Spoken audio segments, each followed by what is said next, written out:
Here, three-time Olympic medalist and world champion in track and field. I am so happy. Today was a good day. You know, Antonio Watson brought back life in the 400 meters in Jamaica. I am so happy because the founders left a legacy for us.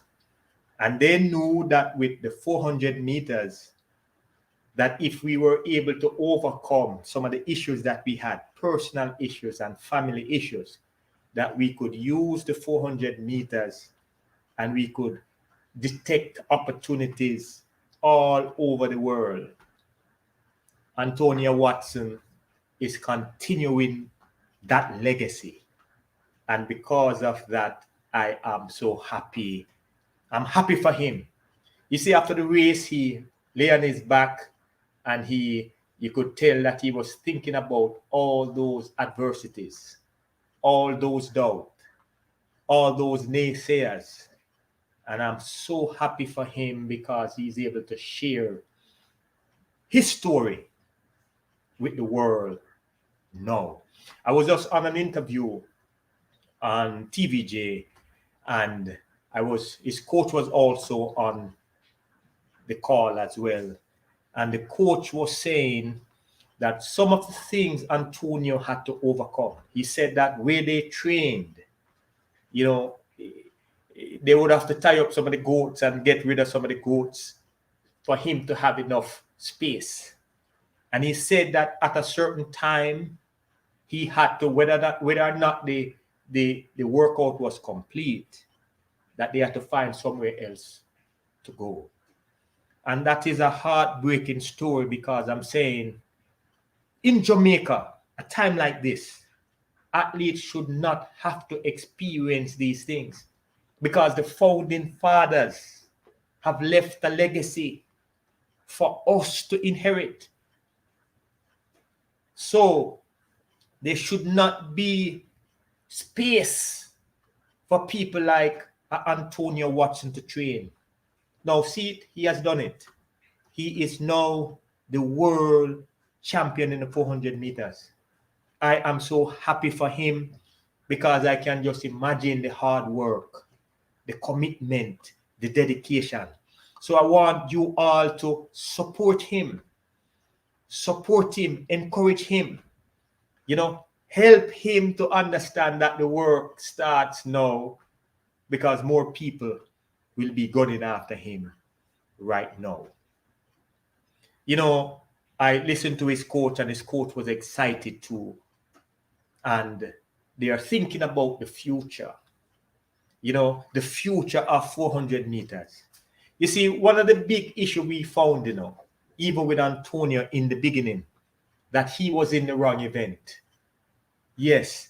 And a lot of young men like Antonio Watson, because of the glory in the 100 and the 200 meters, they ignore their pet event, but the pet event is calling them, come.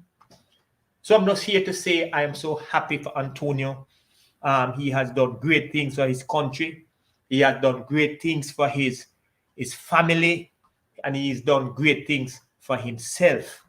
And for him to come out there and win a race like that, I am pleased. I call it though, because once I heard the interview with his coach prior to leaving Jamaica, and once I saw him executing through the rounds, I knew that if he stayed focused, that the goal would be his. In fact, I said he would finish in the 1-2. Now, some people may say that it's not a strong field. Don't take that away from him.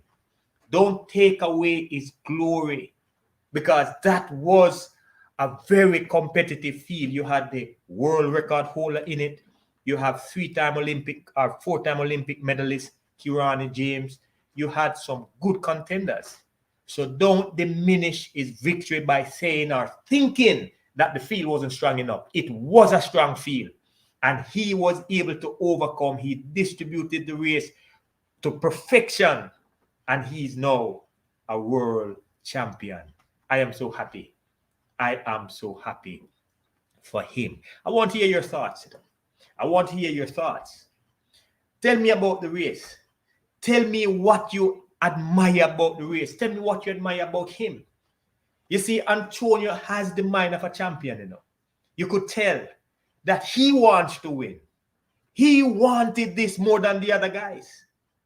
In fact, he said it over and over that this was business. And when he stepped on the track, indeed, it was business. So I'm here to say congratulations, Antonio Watson. I thank you for what you did for yourself, for your family, for your country, and for my event. I hope you will continue to inspire young, developing athletes in Jamaica now. And I hope that they can see that with hard work, commitment, and dedication, they too can also achieve their highest potential. Now, let me hear your views. There's so much more to talk about. I am so happy for Daniel Williams, but I'm going to do another video on that. But tonight, it's all about Antonio Watson and what he overcame in order to be a world champion. I thank you all for listening. If you have not subscribed to this channel, please go ahead and do so. If you like the content, please give me a thumbs up. If you think the content is worthy to be shared, please be generous and shared. I thank you all for listening. I am Dr. Gregory Horton. Have a blessed day.